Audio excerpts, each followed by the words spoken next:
Welcome back, fellow shop rats. Today here in the shop, we're going to be talking about side hustles because sometimes you need some side hustles so that you can fund your side hustle. It's going to be a fun one. Don't go away. I'm Mike and you're watching My Car Shop. With a full machine shop of these capabilities at my disposal, I've been thinking a little bit differently about some of the stuff that I do here around the shop. These machines are capable of so many things, much more than I am. That's for sure.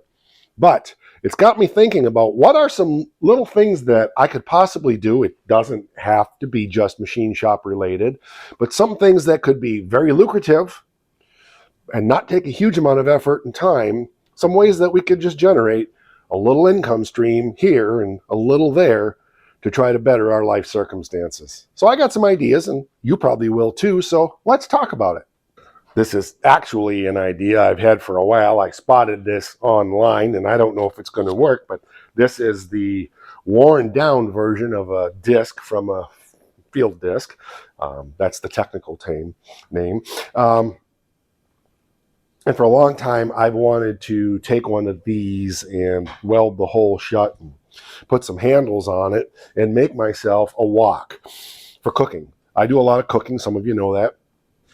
I fancy myself to be a little bit of an artisan chef. I make a lot of really cool artisan gourmet stuff.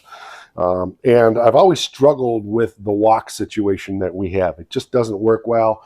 When the weather's decent, I do a lot of cooking out on the Blackstone, but I never feel like I can get it up to the rocket heat that it needs to do justice to Asian-style cooking.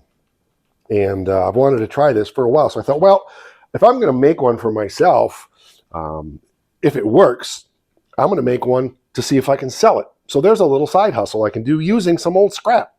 Obviously, I haven't gotten to that project yet, but it's on my mind. Another side hustle is selling parts.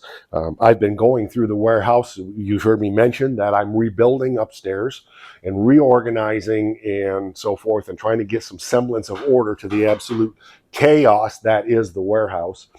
And as I'm doing that, I'm digging out things that I just don't need. Like there's some floor pans down there on the floor that I could potentially use in the Golden Mullet, but it's going to be more of a pro mod race car. I don't know if I really need floor pans at all, and if I do, they're easy enough to fabricate. So I threw those out on Marketplace, and we'll see if they can sell.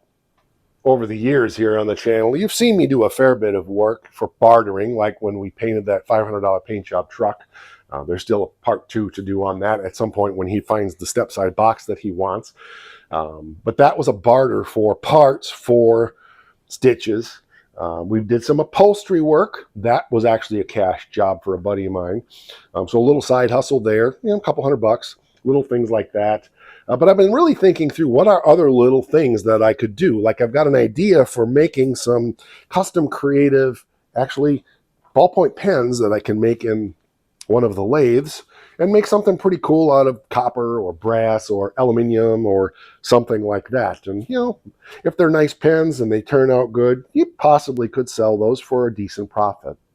Along with the machine shop, we do have a pretty good woodworking shop now up in one of the other buildings, and I've been thinking through some things that I could potentially make up there to flip for a couple bucks. And some other woodworking projects that will actually directly come out and apply to the metal shop, but that's not about making money. But the whole point is finding things that you can do that you can put a little time and effort into and turn a pretty good profit on. Example, it's not stuff that's going to be for sale, but my nephew gave me a small generator and an air compressor that both need repair. I'm not selling those. Those are going to be permanently put in our car trailer, but it was an idea like, if I watch the side of the road, chances are I will find things like that out there that I can get for almost nothing or for free and fix them up and sell them, which leads you to another point of cash flow potentially. What is that potential point of cash flow? You might ask. Well, I'm glad you asked. Let me tell you. Anything that you can put a little time and effort into that you get for nothing and you can make something is a potential point of cash flow. Now, as a business person, I always want to look at the cost to produce, the return on the investment of what it's going to take, always making sure that I'm using what I already have. I don't have to go out and buy other stuff to do the projects. So I'm constantly scouring the web for ideas for these little bitty projects that can be done, or somebody needs a particular part repair. They got a shaft that's scored and they need it welded up and machined up and things like that we can do here in the shop and realize some pretty good money on. When it comes to side hustles, I'm very reluctant to get myself involved in something that's going to consume massive amounts of my time. That's the reason I don't paint cars for people anymore. The pickup was the exception. We've got a minivan coming here soon that's going to be an exception to that rule. But if somebody was to come to me and say, hey, I've got a 1970 Challenger, it needs a little bit of body work, but overall, I just want you to do a really nice paint job like you have on Fat Fanny or on Black Beauty. Ha! I quoted a job like that for a guy a few years ago. It was an E-body. I think it was a 70 CUDA. He had all the panels to put on it. And his goal was to trade me a running and driving 70 CUDA Grand Coupe. I don't think it was a big block car. I don't remember. I crunched the numbers. I think that car at that time was worth about $15,000. The work that he was asking me to do, by the time I did my cost estimates, I was going to be paying about $25,000 for a $15,000 car. Yeah, didn't make it. It sounded good because I always wanted an E-body, but the reality is, just because it sounds good up front, I've done enough of this kind of work to know that paint and body work is always 10 times what you expect it's going to be. As much as I always wanted a CUDA, I'm much happier with stitches. We have almost nothing in this car, and we will have nowhere near 5 figures in this car when it's moving under its own power. We're not even to half 5 figures yet on it, and we have almost everything for it. So not everything that sounds like a good idea is necessarily really a good idea, but my brain is going and my mind is working on things that are low effort with high return on your investment. Here's the thing I know about ideas. Ideas are a dime a dozen. Everybody's got ideas. Everybody's got a million ideas. That doesn't mean you can turn money on it or make a profit on it, because really it's not about ideas. It's about implementation. It's about execution, and it's about marketing and sales.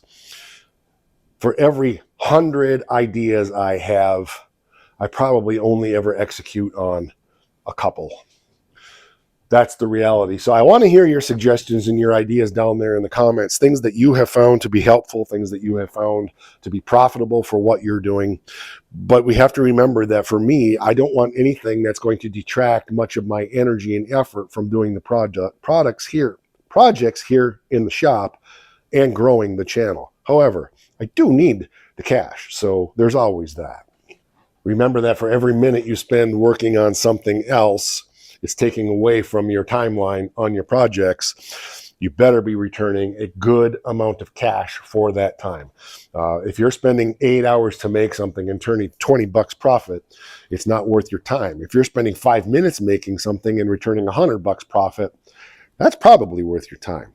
There's things I have here in the shop that I do, like this vintage Park toolbox. I've had that for sale for quite a while. Not really had any motion on it.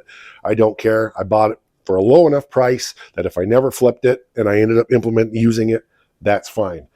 On a weekly basis, I still have my rounds to the places that I go to look for things that I can buy and flip. I do that religiously. I have places I go every week. I have places I go once a month.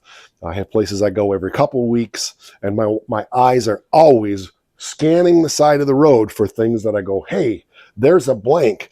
I could pick that up and we could turn that into blank. So I'm going to continue to do that, to look at that. I know there's been some discussion about having me do a couple little teeny fabrication projects for some people for projects they're doing, that having me fabricate something might be more cost effective than them having to buy, like maybe they need a little patch this big on a floor and the only way they could get it is to buy a $400 floor pan. I might be able to fabricate that patch for, $100, $150 and save them a ton of money. You never know, things like that. So, we're always talking about stuff like that, but I'd like to hear your ideas, not just your ideas on, oh, this could work, but things you've actually done that have put the cash in your pocket. All right, that's going to do it for this one. Oh, yeah. Speaking of cash in your pocket, I've been trying to be more intentional about mentioning, look down in the comments, look for the link to our merch. We do sell merch. We have a bunch of MKS merch. I've got more stuff in the works, including Roderick. I'm hoping to have some merchandise with Roderick on it soon. So don't go away for that. All right, that'll do it. We'll catch you on the next one. Like, share, subscribe, spread the word, and remember, around here is the most important thing. Rawr!